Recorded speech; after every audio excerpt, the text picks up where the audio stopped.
ვაგრძელებთ ქვიზების სერიას, ამჯერად ხელოვნების შესახებ. კითხვა პირველი. ძველბერძნულ არქიტექტურაში არსებობდა სამი კლასიკური ორდენი: დორიული, იონიური და კორინთული. მათგან რომელი გამოირჩევა ყველაზე მეტი დეკორატიულობითა და კაპიტელზე აკანთოს ფოთლების სტილიზებული გამოსახულებით?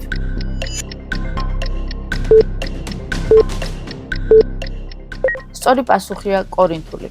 კითხვა მეორე. ათენის აკროპოლისზე მდებარე ქალღმერთი ათენას ტაძარი პართენონი ანტიკური ხანის არქიტექტურის შედევრია. ვინ იყვნენ ამ გრანდიოზული ნაგებობის მთავარი ხუროთმოძღვრები?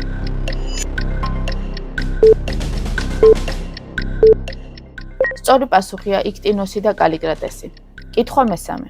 ლუვრის მუზეუმში დაცული ანტიკური ხანის ორი უმნიშვნელოვანესი და მსოფლიოში ცნობილი ქანდაკებაა: მილოსელი ვენერა და ფრთოსანი ქალღმერთის გამოსახულება, რომელიც ხომალდის ცხვირზე დგას.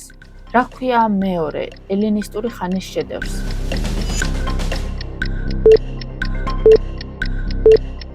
სწორი პასუხია ნიკე სამოთრაკიელი.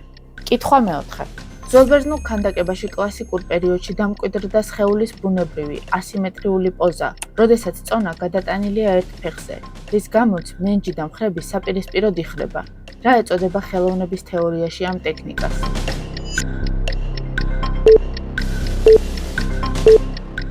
სწორი პასუხია კონტრაპოსტი. და ბოლოს, ღია მეხუთე შეკითხვა.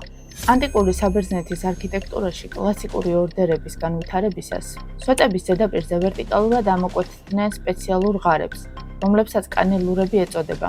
არქიტექტურული კანონით ზუსტად რამდენი კანელურა უნდა ჰქონოდა კლასიკურ, დორიულ სვეტს?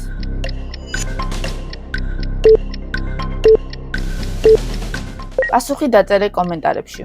შენი შედეგები გაგვიზიარე, მეტი საინტერესო ვიდეოსთვის კი გამოიწერე არხი.